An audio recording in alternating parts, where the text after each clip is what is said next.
to skip the flattery and the attaboys, because I do know this.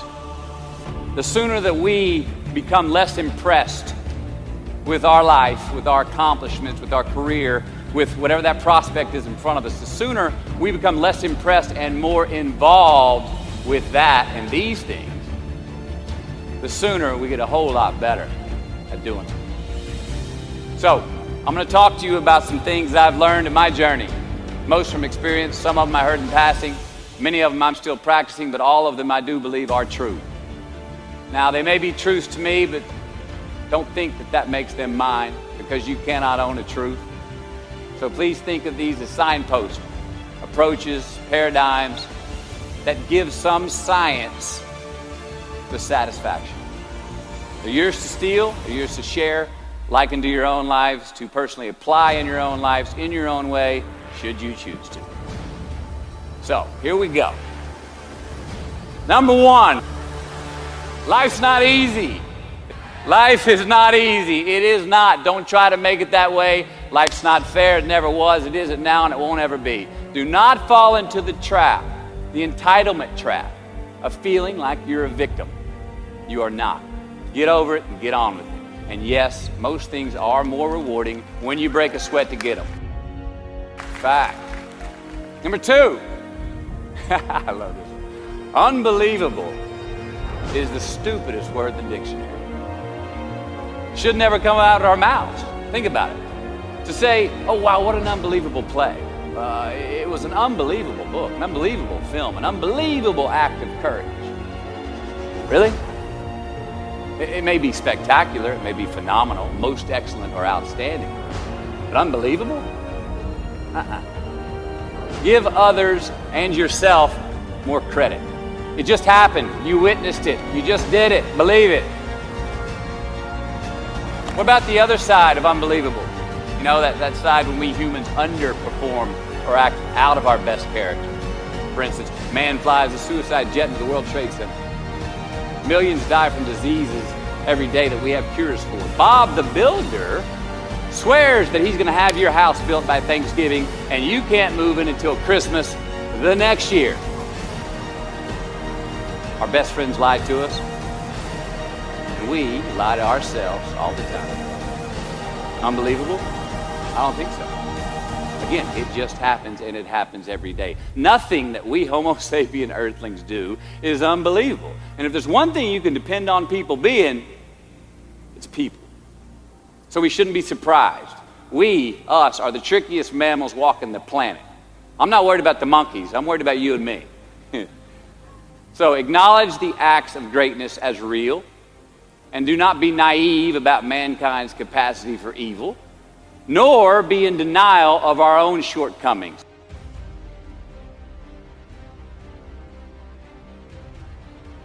Happiness is an emotional response to an outcome.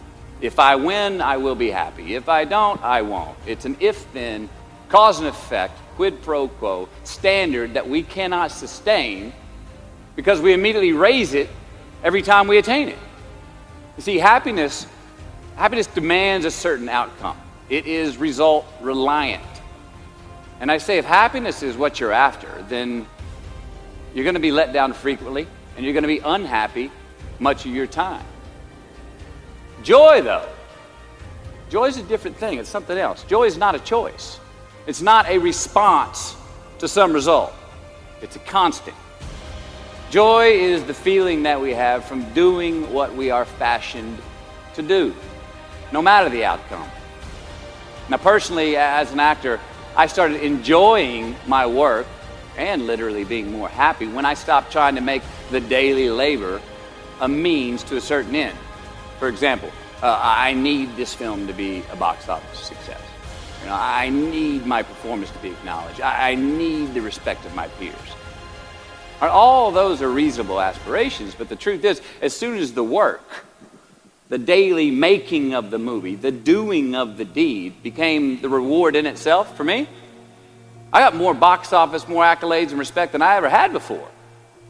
See, joy is always in process.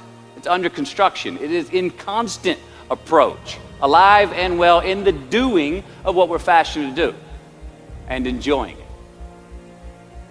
Number 4, define success for yourself.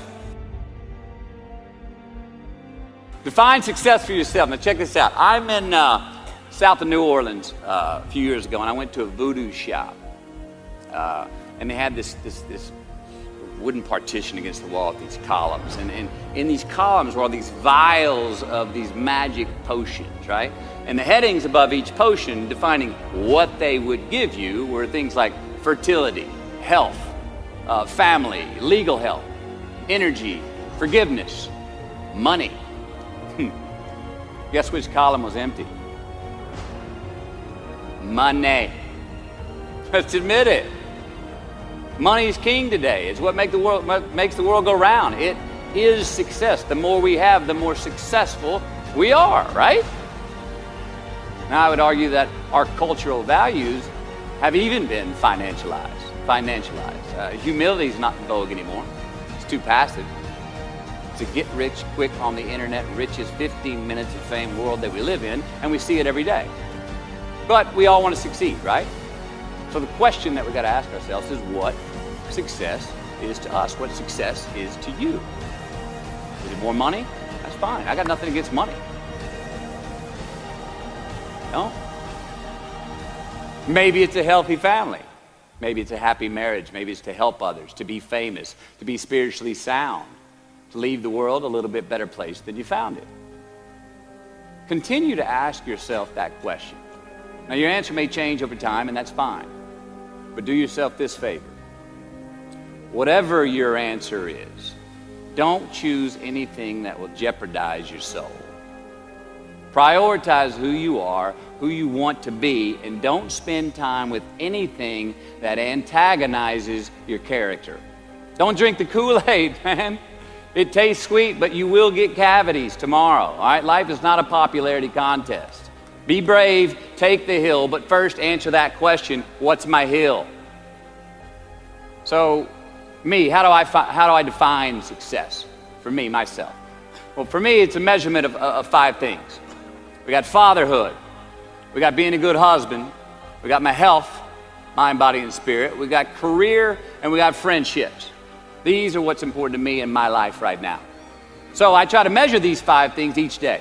I check in with them. I like to see whether or not I'm in the debit section or the credit section with each one. Am I in the red or am I in the black? You follow? For instance, sometimes say my career's rolling. All right, it's way up here in the black, but I see how my relationship with my wife maybe could use a little bit more of my attention. I got to pick up the slack on being a better husband. Get that one out of the red. Or say my spiritual health could use some maintenance. It's down here, but hey, man, my friendships and my social life, they're in high gear, right? I got to recalibrate. Checks and balances. I got to go to church. Remember to say thank you more often. Something. But I got to take the tally because I want to keep all 5 in healthy shape. And I know that if I don't take care of them, if I don't keep up maintenance on them, one of them is going to get weak, man. It's going to dip too deep into the debit section. It's going to go bankrupt. It's going to get sick, die even. So first, we have to define success for ourselves.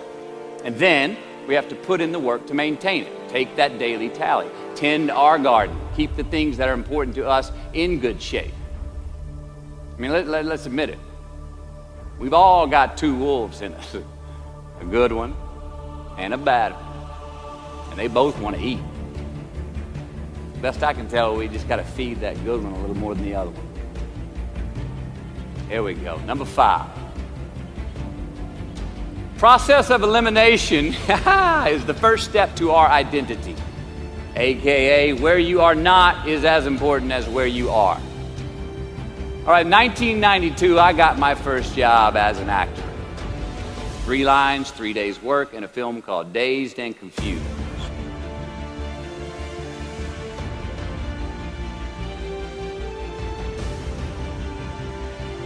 So this director of that film, Richard Linklater, he kept inviting me back to set each night, putting me in more scenes, which led to more lines, all of which I happily said yes to. I mean, I'm having a blast. People are telling me I'm good at what I'm doing, and they're writing me a check for $325 a day. I mean, hell yeah, give me more scenes. I love what I'm doing. Well, by the end of the shoot, by the end of the film, those 3 lines had turned into over 3 weeks' work, and it was mine. It was Wooderson's 1970 Chevelle that we went to go get Aerosmith tickets in, man. Yeah, it was badass.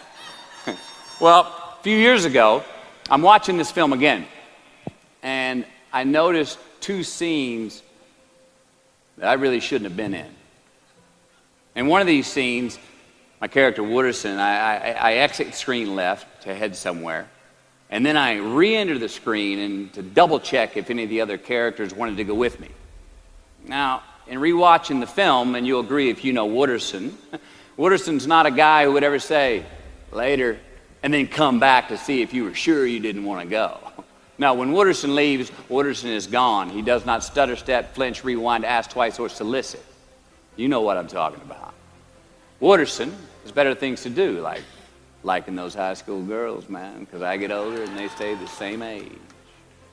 My point is, I should not have been in that scene. Shouldn't have come back. Should have exited screen left and never come back. But back then, making my first film, getting invited back to the set, cashing that check and having a ball, I wanted more screen time. I wanted to be in the scene longer and more and come back into the scene, right? But I shouldn't have been there. Wooderson shouldn't have been there. It is just as important where we are not as it is where we are. Look, the first step that leads to our identity in life is usually not, I know who I am, I know who I am. That's not the first step. The first step's usually, I know who I am not. Process of elimination. Defining ourselves by what we are not is the first step that leads us to really knowing who we are. You know that group of friends that you hang out with that they really might not bring out the best in you? You know, they gossip too much, or they're kind of shady. They really aren't going to be there for you in a pinch. Or how about that bar that we keep going to that we always seem to have the worst hangover from? Or that computer screen, right? That computer screen that keeps giving us an excuse not to get out of the house and engage with the world and get some real human interaction. Or how about that food that we keep eating? That stuff that tastes so good going down and makes us feel like crap the next week when we feel lethargic and we keep putting on weight? Well, those people, those places, those things, stop giving them your time and energy. Just don't go there. I mean, put them down. And when you do this, when you do put them down, when you quit going there, and you quit giving them your time, you inadvertently find yourself spending more time and in more places that are healthy for you, that bring you more joy. Why? Because you just eliminated the who's, the where's, the what's, and the when's that were keeping you from your identity. Like, trust me, too many options, I promise you this, too many options will make a tyrant of us all. All right, so get rid of the excess, the wasted time.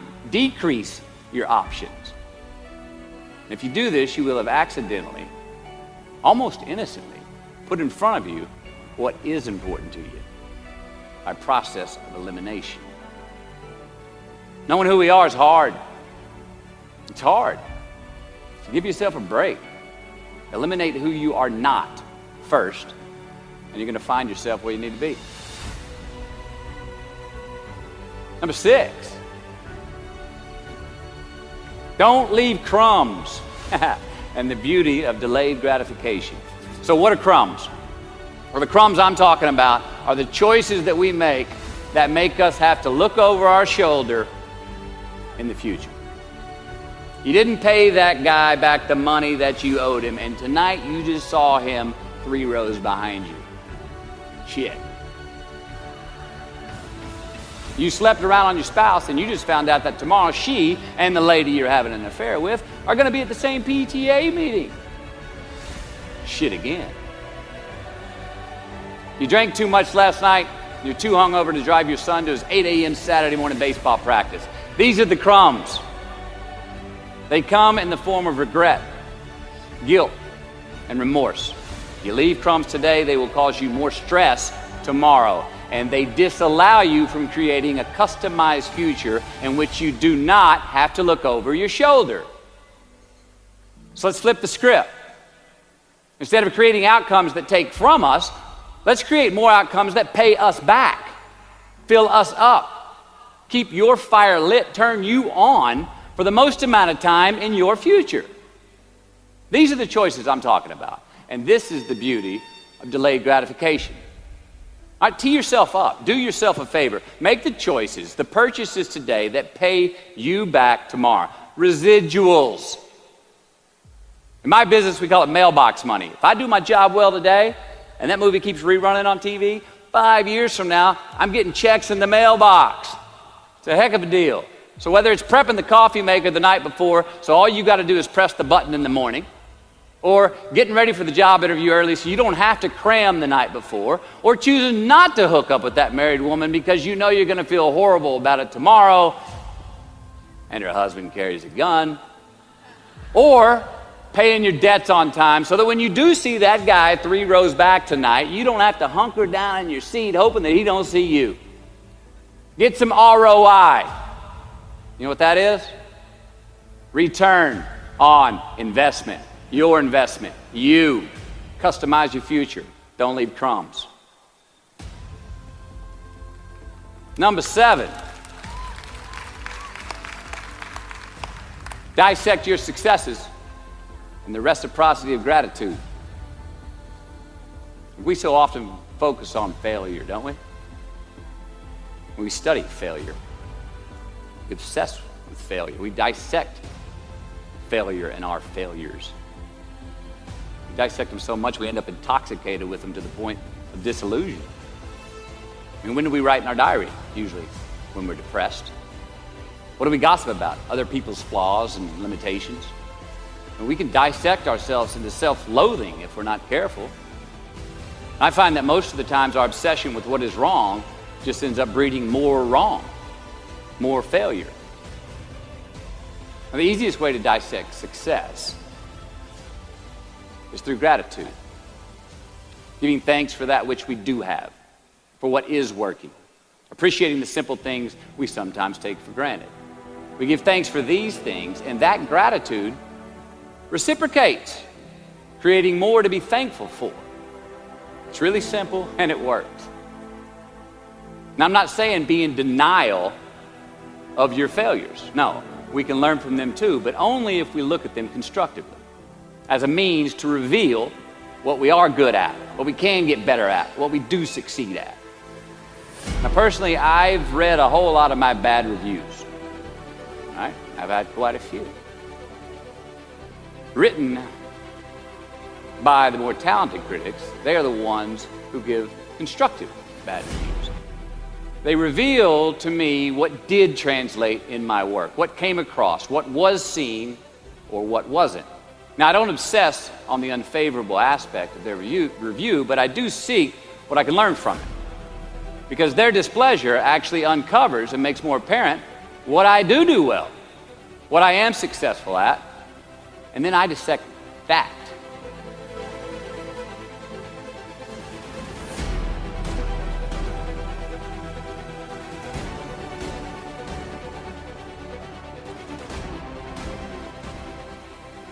All right, life's a verb. We try our best, we don't always do our best. Well, architecture is a verb as well. Yes, it is. And since we are the architects of our own lives, let's study the habits, the practices, the routines that we have that lead to and feed our success, our joy, our honest pain, our laughter, our earned tears. Let's dissect that and give thanks for those things. And when we do that, guess what happens? We get better at them, and we have more to dissect. Number 8, make voluntary obligations. All right, mom and dad, since we were young, they teach us things as children. Teachers, mentors, the government, laws, they all give us guidelines for which to navigate this life. Rules to abide by in the name of accountability. I'm not talking about those obligations. I'm talking about the ones that we make with ourselves, with our God, with our own consciousness. I'm talking about the you versus you obligations. We have to have them. Now, again, these are not societal laws and expectations that we acknowledge and endow for anyone other than ourselves. These are faith-based obligations that we make on our own.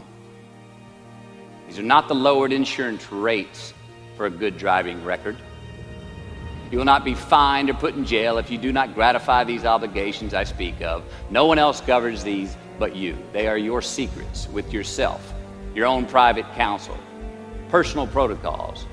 And while nobody throws you a party when you abide by them, no one's going to arrest you when you break them either, except yourself.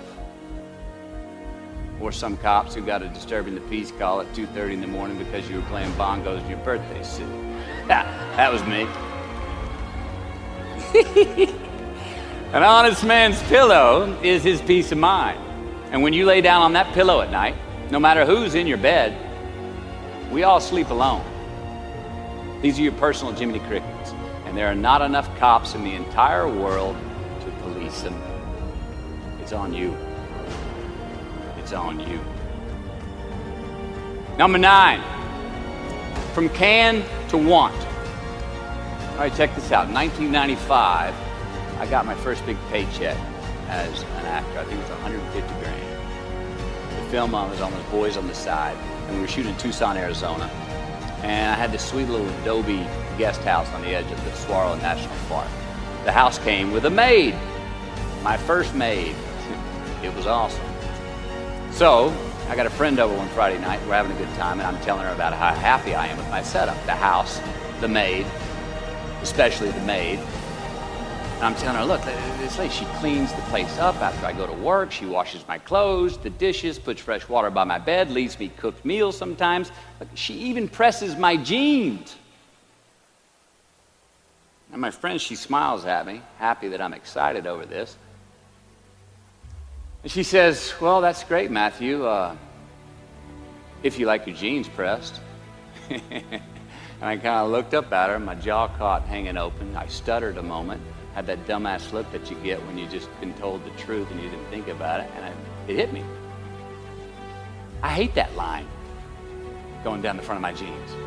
I hate that line. And it was then, for the first time, that I noticed it. I'd never thought about not liking that starch line down the front of my jeans because I'd never had a maid to iron my jeans before. And since she did, now for the first time in my life, I just liked it because I could get it. I never thought about if I really wanted it. Well, I didn't want it there, that line. And that night I learned something. Look, just because you can, nah, come on. It's not a good enough reason to do something. Even when it means having more. All right, be discerning. Choose it because you want it. Do it because you want to. Never had my jeans pressed again. I hate that line. Number 10, a roof is a man-made thing.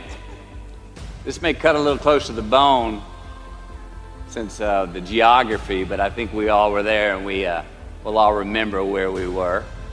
But in January the 3rd, 1993, it was the NFL playoffs, and your Houston Oilers were playing the Buffalo Bills. The Oilers were up 28-3 at halftime, 35-3 early in the third. Frank Reich and the Bills come back to win 41-38 in overtime for one of the greatest comebacks in NFL history. Yeah, the Bills won, but they didn't really beat the Oilers. The Oilers lost that game. They beat themselves.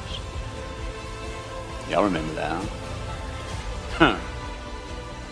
Why? Why'd they beat themselves? Or how? Was it because at halftime they put a ceiling, a roof, a limit on their belief in themselves, aka the prevent defense? Or maybe they started thinking about the next opponent in the playoffs at halftime. I mean, they were up. Then they came out and played on their heels, lost the mental edge the entire second half, and voila, they lost. In a mere 2 quarters, defensive coordinator Jim Eddy went from being called the defensive coordinator of the year and the man first in line to be a head coach next year to a man without a job in the NFL. You ever choked? Nobody has ever choked? I have. You know what I'm talking about, fumbling at the goal line, stuck your foot in your mouth once you got to the microphone, had a brain freeze on the exam that you were totally prepared for, forgot the punchline to a joke in front of 4,000 graduating students at the University of Houston commencement. Or maybe you've had that feeling of, oh my God, life just cannot get any better than this moment. And ask yourself, do I deserve this? Now what happens when we get that feeling? Tense up. We have this sort of outer body experience where we are literally seeing ourselves in the third person. And we realize that the moment just got bigger than us. You ever felt that way? I have. And it's because we have created a fictitious ceiling, a roof, to our expectations of ourselves. A limit where we think it's all too good to be true. But it's not. And it's not our right to say or believe it is. We shouldn't create these restrictions on ourselves. A blue ribbon, a statue, a score, a great idea, the love of our life, a euphoric bliss. Who are we to think that we don't deserve or haven't earned these gifts when we get them? It's not our right.